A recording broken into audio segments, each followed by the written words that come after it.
Hi there, welcome back. Welcome to part 2 of this restoration series on a Grundig 4006 stereo. And I'm going to just record this mostly for my own reference so that I don't mess up at the end. And that is, how do I get this thing out of the cabinet? Now, I know the chassis itself, the bottom end, is going to come out of the cabinet, but in this particular case, we've got all the wiring to the speakers. And I think with the exception of the SABAs, these things have got no plugs. These things are actually soldered to the speaker outlets over there. And in this case, it's actually a little bit more complicated than usual. You've got 3 speakers, you've got those coils on there. And it also has this thingy here, which I think is I think we've established is a balance control. So what I'm going to do here is basically try and remove this with as few desoldering jobs as possible so that it becomes easy to put it back. Let's have a closer look. Now, the obvious, these two guys, these go to the main speaker here. So left and right, those will be desoldered. That's the first lot. This guy here is going to be removed from the bracket and kept intact because there's a potentiometer there, and I obviously want to do the testing with that in place. And then all that remains is this guy, the light bulb. Well, that was easy. That just pulls out from there. You see this whole thing is going to stay in the cabinet for now. And then we've got one more connection, and that is this tube here, this guide, and it has 4 wires. And this is very important. These guys go to specific points here to distribute amongst the tweeters. And I can actually desolder it either there or on the output transformer bracket over here. I think I'm going to desolder it on there. It's a lot clearer.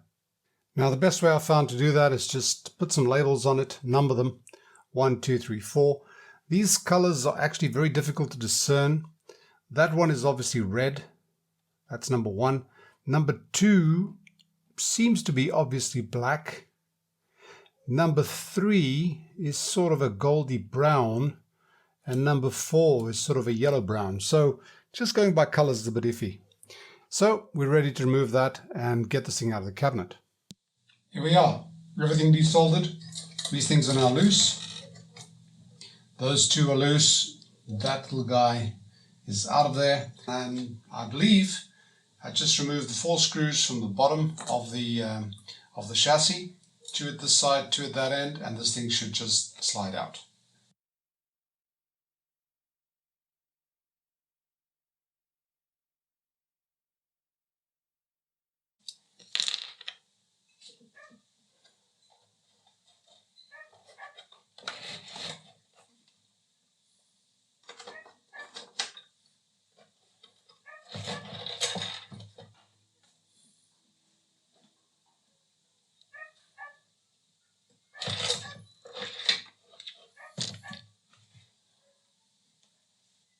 So that's done. One thing to remember, put as many things back as you can, like those little nuts, so you don't lose them.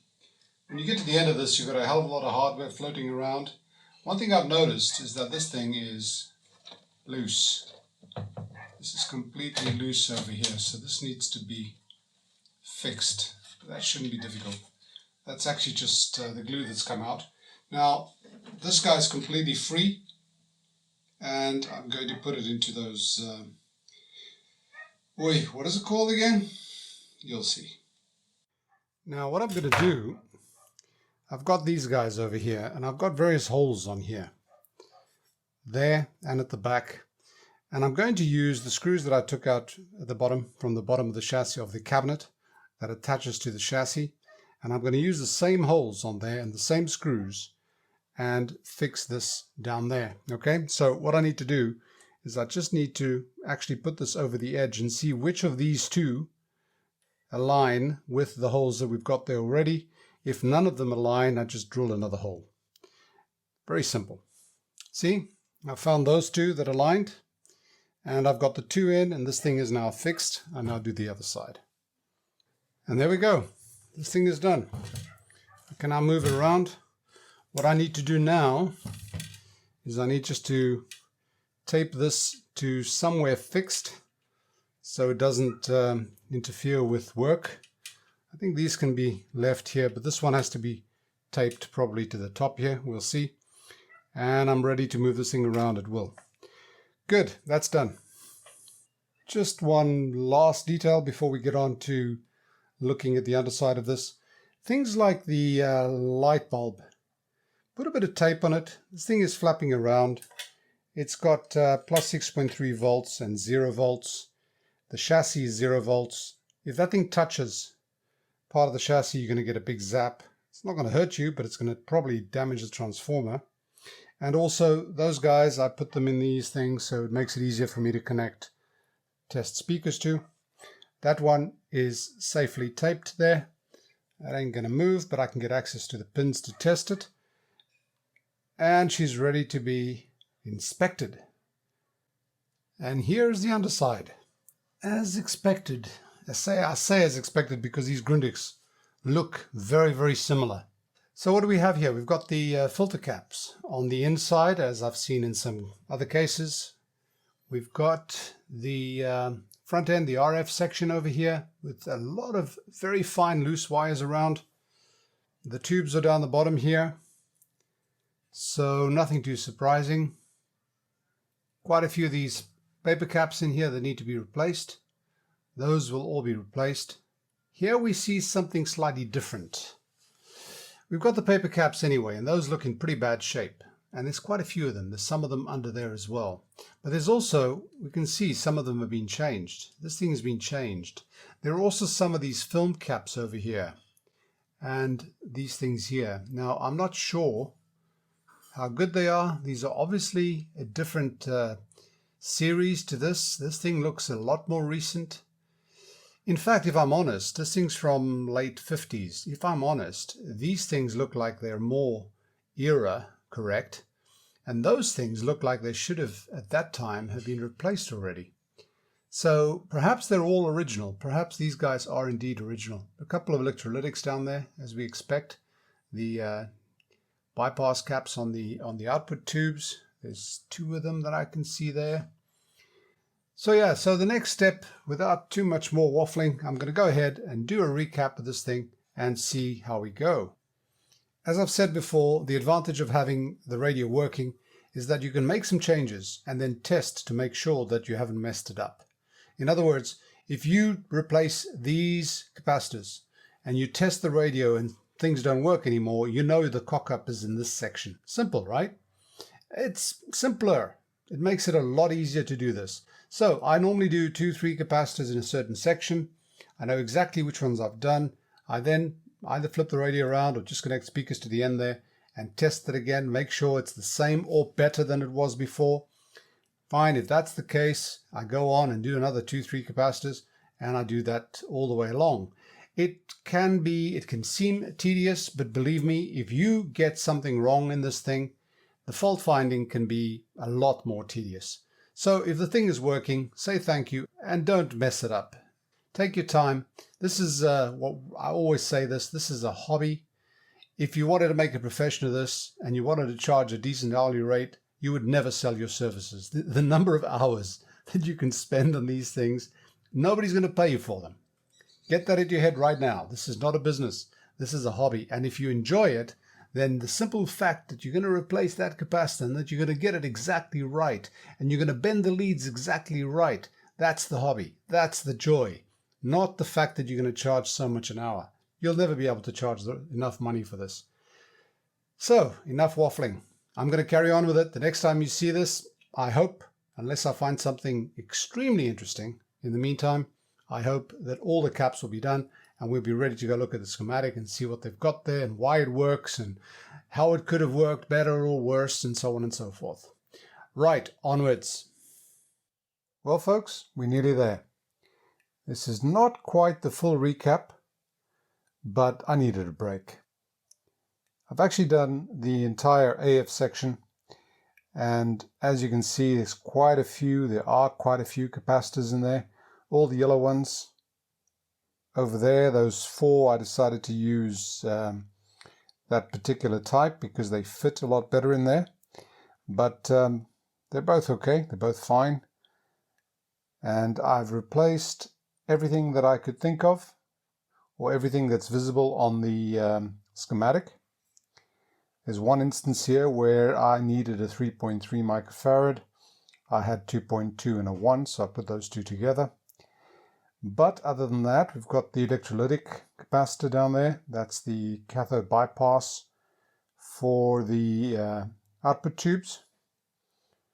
And as you can see, there are still a few of the bad ones down there. This one was particularly difficult to get some of these guys out of here. And I can see why somebody recapped, like that one there, quite a few cases and left some of those behind. They didn't want to bother. Can't say I blame them. Now I'm ready to test from the audio input, in other words from the pickup input or tape input. You can actually use either. I'll show you that on the schematic. I'm ready to test that all the way to the output, which will be those things down there, to which I'll connect first of all speakers and then dummy loads. I want to actually put that thing on the scope and see what we get. Now this is what the schematic looks like after all the checking and replacing has been done. As you can see, there's been quite a lot of testing done and tracing, and all the reds are capacitors that I've changed. The resistors were all within spec. In fact, some of them were amazingly close to their rated values. So because I've got this whole AF section done, and this is the pickup input over here and the tape input and output over here, and it goes through the selection of mono and stereo, then it goes to volume control, tone controls, preamp stage, power amp stage, output transformer, and then speakers. Because all that is done, I want to test this thing. I want to put a signal in here and really follow the circuit through, do the usual business, where I basically think out loud how the signal is being pushed through the circuit. But I'm not going to bore you with that on this particular video. I'm probably going to create just a small video after this one, so that if you don't want to be bothered with the circuit tracing and having to hear me ramble on about where I think the signal is leaking through and passing through and all that jazz, you can just skip it. So that's my bonus to you. Anyway, the circuit's been checked. Everything seems to be fine, other than obviously the capacitors. Some of these capacitors had indeed been changed. They have been replaced to the film type. I know they've been changed, and the reason I know they've been changed is because in most cases they weren't soldered point to point. They were actually, well, the original capacitor was cut out and this thing was soldered on top. There are a couple of situations here. On the output transformer, they have on the schematic a 1 nanofarad capacitor across the primary of the treble, well, yeah, the high frequency outputs. And in fact, what we're getting is I can't find this capacitor at all. That may be a situation where they didn't put it in at the top. See, those caps would have gone somewhere up here together with those two that are there. And those two are actually on the primary, on the two sections of the primary of the center transformer. In other words, the transformer that's there for the low frequencies. Now, they perhaps cut those other two out and forgot to put them in. They would have been put in somewhere up here. Anyway, if I find that the sound is too tinny, or if there's any oscillation, I can always just trace where they go and put them back in there as well. These two, I tested them on my capacitance leakage tester. They are not leaking at all. They're actually very good quality caps. They're 1500 volts, and I've left them in there after testing. I obviously removed one leg before I did the testing. You can also see that I've done some cleaning as usual. I like to clean as I go along, so the section that I've had to check, I've already cleaned a lot of it. There's still a lot of dust for those who like to see it. I didn't want to spoil your day. But let me set this up and see what sort of audio we get coming out of this system. Okay, ready for the test. I've set the signal generator to 1 kilohertz. There's a 100 millivolt signal in there. sine wave. It's coming in, and what I've done is I have used a DIN socket at the back, which has got the two channels short-circuited. In other words, the same signals going into left and right channel. I have the DIN bulb tested to minimum restriction. In other words, I've got 4 light bulbs in there, and it's drawing 220 milliamps. Seems to be stable. I have the two side speakers coming out. They're going to the dummy load over here, and they in turn are being monitored by the 2 channels of the scope. I have the dummy set to 4 ohms. It's on dummy at the moment, but I can activate it to speaker, which I'm going to do. And the center speaker is going to this little guy over here. So let's see what we get. I'm going to set this to speaker so we can hear it, and I'm turning up the volume.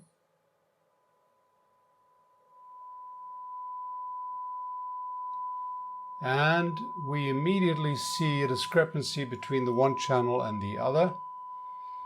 And I'm rocking the volume control, which I think is actually the cause of the problem. I've got treble on max and bass on max. It's on mono, so it should actually be the same. Now, just to make it easier on our ears, I've put it on dummy load. It's at 4 ohms. I'm going to change the middle speaker to a dummy load as well, just so we don't hear the noise. All right, that's done. Here we go. There is still a small discrepancy on the channels.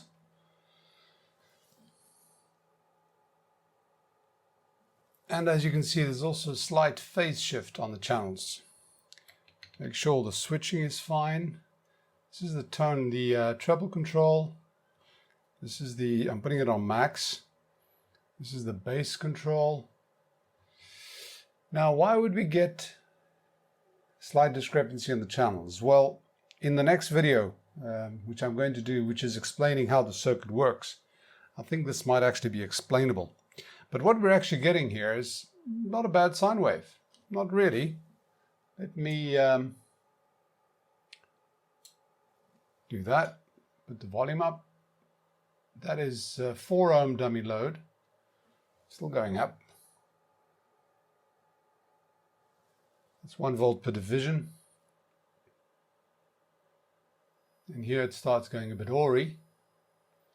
But before it actually goes to ORI, we are at 1.4 volts RMS. That's not much, is it? Not much at all.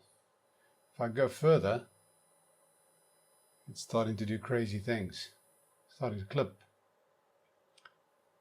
So if we leave it over here, it's sort of okay.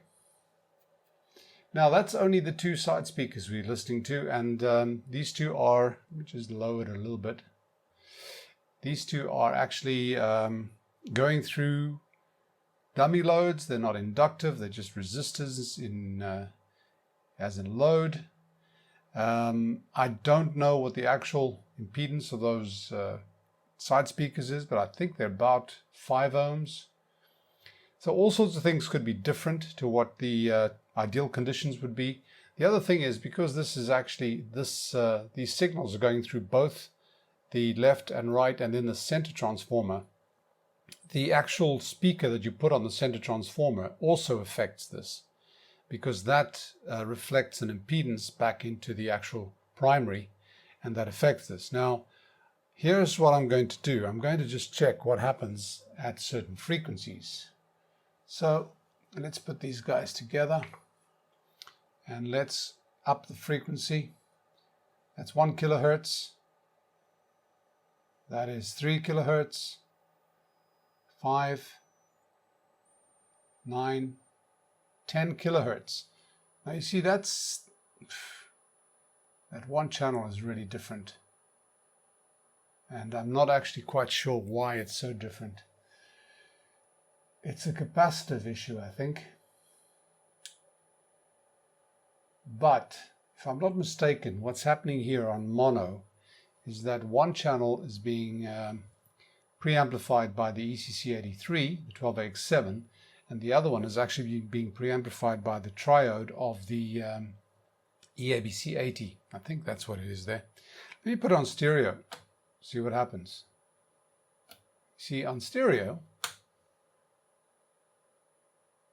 this is the volume control. The volume control is affecting the phase shift, which it shouldn't do. So there's obviously some problem here on the, see there, I can get it almost the same. That's on max. Let's go down. There's actually a phase here where it goes, you see that volume control has got various tone shaping break-offs, as you'll see if you look at the circuit with me later. And that affects it. You see that? That's the section of the volume control which has a tap. And then it goes on to max. So one channel seems to be okay. The other one seems to be a bit nasty. But all the caps have been changed. This volume control is very iffy. And I'm not sure I can do anything about it. So yeah, that's what we've got. Now, I've got it on 10 kilohertz. Let me go down. That's pretty good at that frequency. Let's go down back to 1 kilohertz, and there, okay, other than starting to clip, that is pretty linear or pretty equal. In fact, if you don't go any higher than that, it looks pretty good. Now, I don't know what sort of response these things are expected to give. That's 8 ohm load. Let's see what happens with that. It's actually liking the 8 ohms a lot better than it liked the 4 ohms, which is a bit strange. Okay.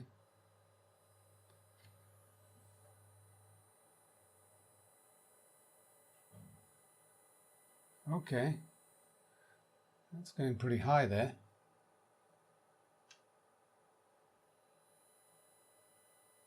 It's starting to get awry, but that's a little bit more. That's V squared over R is, what is it, 8 ohms, half a watt. These things are supposed to give us quite a bit more. But anyway, that is working. I am not going to, well, I can hear that the bass speaker is producing sound, but I don't know exactly what sound it is. Let's just put that up there. Now I've got it on stereo, as I said. Let's go back to mono. Does that. It changes which triodes are doing the amplification or pre-amplification. So back up to stereo. What happens if we, there's the bass control, there's the treble control. So if I go down to say 500 Hertz, my bass control will probably have more effect. Yes, it does. And my treble control will have less effect, which it does. So those controls are working. And I want to do something else. I want to just work that balance pot. Now the balance pot, I'm going to, it's on center. So if I go to one way, it does that. If I go the other way, for quite a while it does nothing, and then it suddenly does that. So it's really not a very good balance control. I mean, put it on center, you see nothing on center, on marker number 1, on marker number 2. It's only when you get to marker number 3 that it actually changes a lot. And the same applies to the other side. I'm rotating it the other way, and suddenly it applies a lot. Now, that could be a characteristic of the circuit itself, or it could simply be a pot that's not very good. But anyway, that's what we have. I think our audio, insofar as the capacitors have been done, has been successful. Now, the other thing is these tubes have not been changed. And what we have here is we've got an interaction between 3 tubes in the audio circuit. The 2 power tubes, those EL95s, are doing the push-pull action. Then we've got this guy here, which is the 12AX7, which is 2 triodes pushing left and right when you operate stereo. But there's an inversion going on with the triode of the EABC80, which in this case is not being used for the radio section at all. It's actually putting in service in the audio section. So there's an interaction between 4 tubes on the output stage. And for this thing to be a very clean and faithful reproduction output stage, you would need all those elements to be in perfect sync. The closest you can get is the 2 EL95s being, well, sort of okay, sort of equal. But then when you start playing around with 2 triodes on the ECC83 and 1 triode on the ABC80, which is completely different, you're lucky to get what you're getting on the screen right now. So although it's not hi-fi quality, it is certainly along the lines of what I should have expected. I must admit I expected better, but that was a little bit because of my ignorance of the factors that are affecting this. But that's what we've got. So I'm going to do, as promised, I'm going to do another video after this one, which will be the tracing of the schematic and showing you what I think happens to the audio paths in there. And then after that, I'm going to start finish the recapping of the radio section. Check on the radio reception, make sure we've still got that there. I have to do some alignment. I have to do something about this FM can. In the testing I've been doing, I've determined that the FM is off by about 2 megahertz. In other words, I was looking for a signal at 88 and it was coming through on 90. That could have to do with the fact that the back is off and that affects the alignment. But I think someone's played with the back. Someone's gone crazy with the screwdriver at the back there. That should be fun. But a friend of mine is actually sending me a plate for that back end. I think he's actually sending me a whole new back end, or front end rather, for the FM, which they're not too difficult to get working once you've done it a few times. It's a bit scary the first couple of times, but otherwise, not too bad. So that's it for this video. I want to thank you for watching. If you've enjoyed it, please click like, share, subscribe. Click the bell icon so you can get notified of the next videos that I do and all that jazz. And if you want to support the channel directly, you can do so on Patreon. Links at the end of the video. Thanks for watching. Bye for now and stay safe.